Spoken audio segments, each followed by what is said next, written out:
everyone, it's DJ. The funny thing about holidays, as I'm sure you all know, especially if they fall on a Monday, is they tend to make you lose track of what day it is.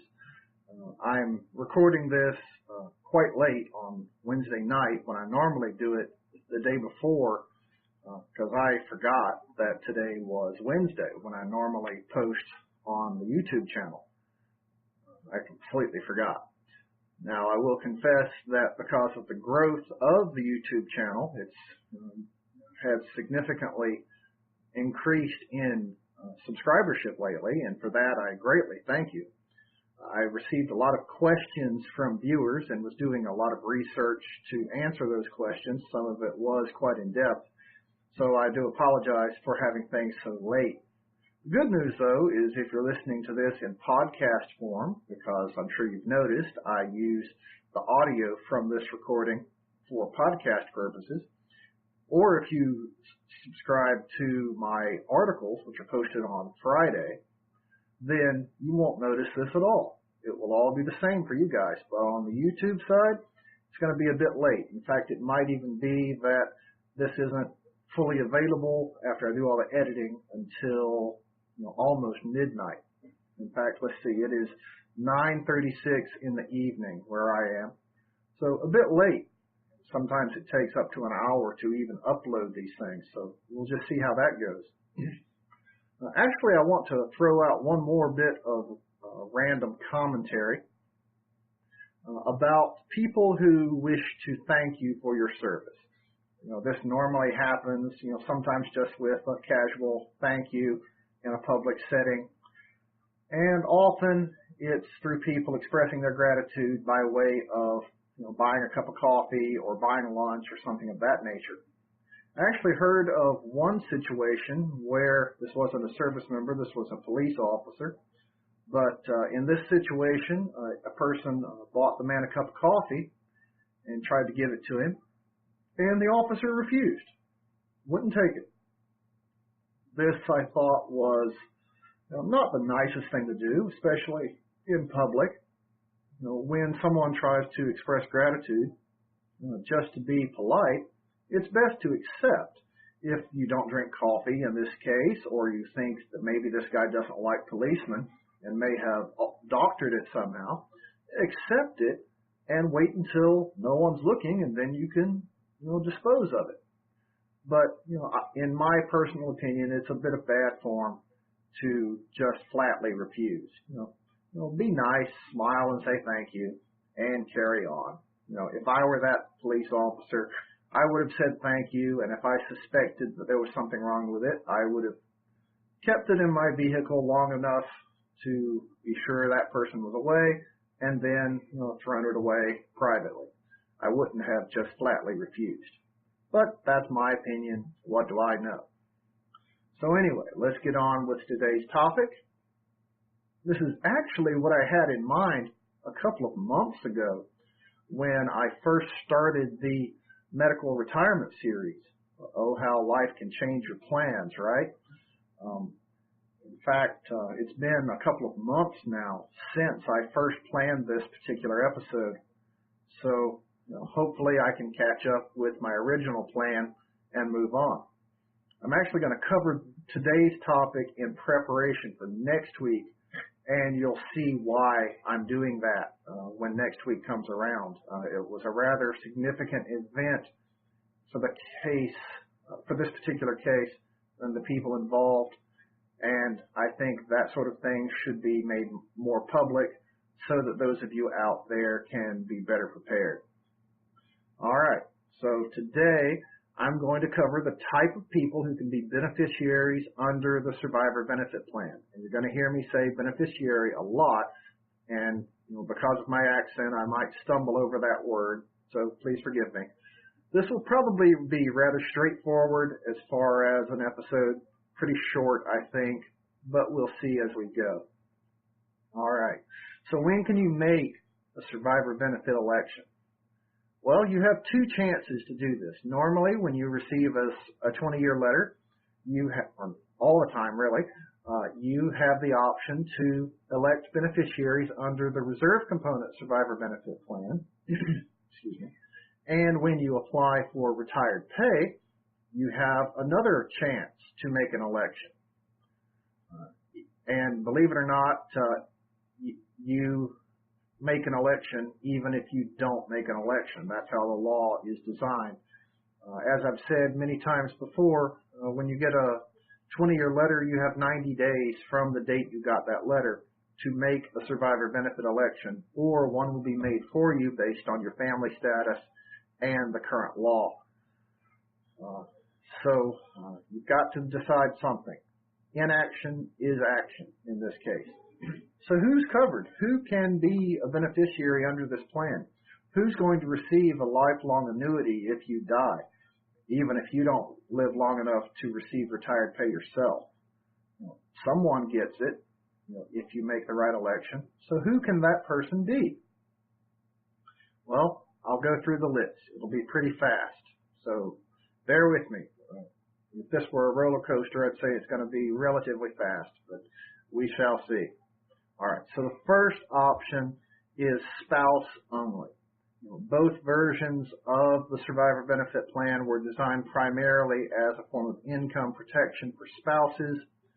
And for that reason, of course, that's the most common election that is made. Naturally, this is the most common, and believe it or not, your spouse does have a say in what happens. If you choose not to have coverage or choose less than full coverage, then your spouse has to agree in writing, and the election form has to be notarized. For the reserve component SBP, the cost of coverage is based on the difference between your age and the age of your spouse. There's a complex table to determine how these premiums will work out to be, and I'm not going to cover that today. I'll just give you a quick example.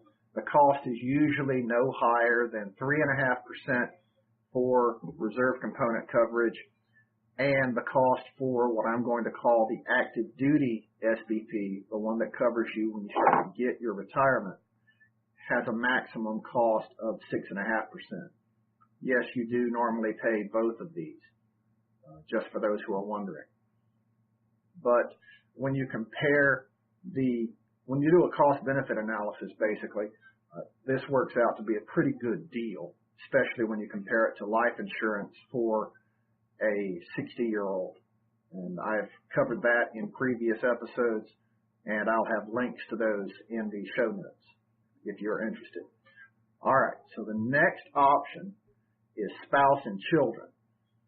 You can choose to elect your children in addition to your spouse for SBP, for both versions. And the reason you would want to choose this, perhaps, is if both you and your wife were to die, then you still have people who could be eligible for the SBP annuity. This is a very cheap option overall. The annuity is divided equally amongst the eligible children until they turn 18, or if they are full-time students, until they turn 22. And as the child ages out, the annuity is recomputed for those who are still eligible and then divided equally amongst those people. As I said, the cost is pretty low. If you select this option, then the cost is typically pennies, and I'm serious, it is negligible. In fact, I had one retiree who asked me to compute the difference between the two. Well, I should say several retirees. This happens a lot. And the difference in this particular case was 7 cents over what he would have paid to cover just his wife. So it's very affordable. And considering the fact that the children age out, it's not a big deal. In fact, once they have aged out, you're no longer charged that 7 cents or whatever it happens to be for the children. So pretty good deal. Next, we have former spouse or former spouse and children. Sometimes a divorce decree will order that you cover your ex-spouse for survivor benefits, and sometimes service members even choose to do this voluntarily. I've seen both. If either of these occurs, then there's a little bit of additional paperwork, but it's not bad. It's pretty simple overall. And the costs are exactly the same as if you had spouse or spouse and children coverage. So again, not bad. The least expensive option is if you choose to cover children only. And as I said earlier, children age out of eligibility for the SBP annuity, but you can choose them instead of a spouse or choose them only if they're your only dependents.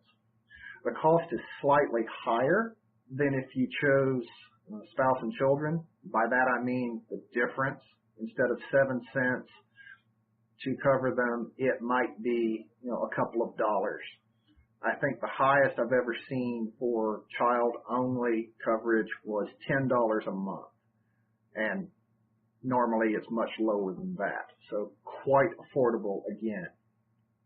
One thing to keep in mind, though, is if the child or the children are disabled, and by that I mean incapable of their own support indefinitely, then there is an exception to that age rule. The age limits don't apply. There's some additional documentation, of course, that you'll need, like physician statements or court orders to prove this, but it's not too difficult at all. The only real burden is this.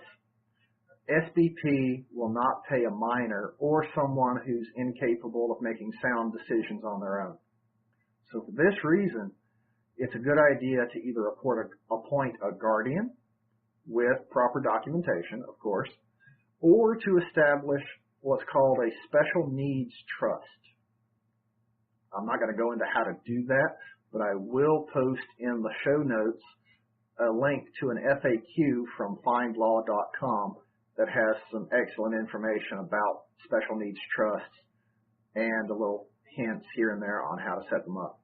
This isn't an endorsement of that website, of course, just good information. I recommend that you do your own research and find out what's best for you and your family. Now, there's one more thing to keep in mind with a special needs child, and that's the impact that the income from an SBP annuity could have on any sort of state or federal assistance that they might be receiving. Another good question for a lawyer, perhaps. Many forms of welfare programs are income dependent, and naturally, I've said that a lot, haven't I? Naturally. A lot of welfare programs are income dependent, and an SBP annuity is considered a form of income. So again, do your own research and choose what's best for you. All right. Believe it or not, we're almost done. The next category of beneficiary is what's called a natural interest person, or sometimes, like the term I prefer to use, an insurable interest. Same thing. A natural interest person, or again, an insurable interest, is typically a person who is closely related to you, like a cousin, a sibling, a parent, anything of that nature, or someone who has vested interest in your continued survival, like a business partner. I have never seen anyone choose an insurable interest person as a business partner, but it can happen. These people are all eligible to be listed as SBP beneficiaries. Now, there are a couple of downsides to choosing this type of person as a beneficiary. First of all, the premiums that you pay are much higher. They can be anywhere from 10% up to a maximum of 40% of your retired pay. That is based on the difference between your age and the age of the beneficiary. In fact, it's, like I said, a minimum of 10% and then goes up for every 5 years, goes up by 5% for every 5 years difference in the age of the beneficiary, the difference. So if you choose to cover someone who is 40 years younger than you or more, then you could pay 40% of your retirement just for SBP premiums. That's pretty stiff. The other thing to keep in mind is the SBP annuity is lower if you choose this type of beneficiary. The formula is actually pretty simple, but the results from it are pretty significant. So if you have an insurable interest beneficiary and then you die, here's how it works. Your retired pay will have the SBP premium subtracted from it, and then the annuity will be 55% of what is left. So instead of a flat 55%, it's a much lower amount of your retirement. So with this type of election, you could end up paying more in premiums each month than the person would receive as an annuity. So again, keep that in mind. If you make this sort of election, go in with full knowledge of what kind of effect this will have. Now, there is some good news with an insurable interest election. You can cancel it at any time. You don't have to have a qualifying life event like you do with any of these other elections. A qualifying life event is, for example, the death of a beneficiary or divorce or the birth of a child, anything like that. For normal elections, the decision is locked in. You can't change it unless one of these events happens. But with insurable interest, you can choose at any time to cancel that coverage.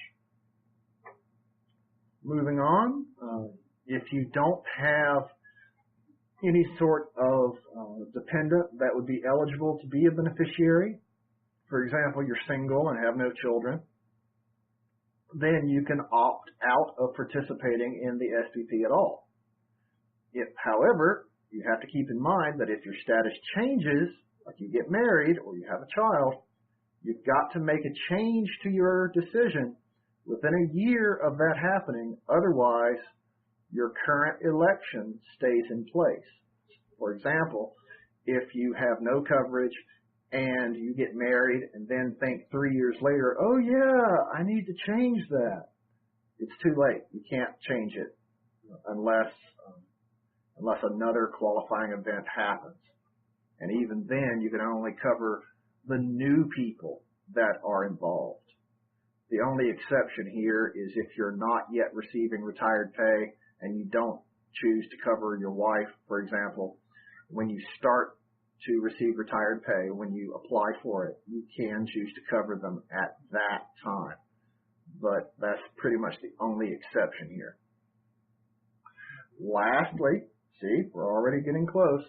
Lastly, and similar to the no beneficiary option I just described, you can have eligible people, eligible dependents, who could be beneficiaries, but you can choose not to participate at all.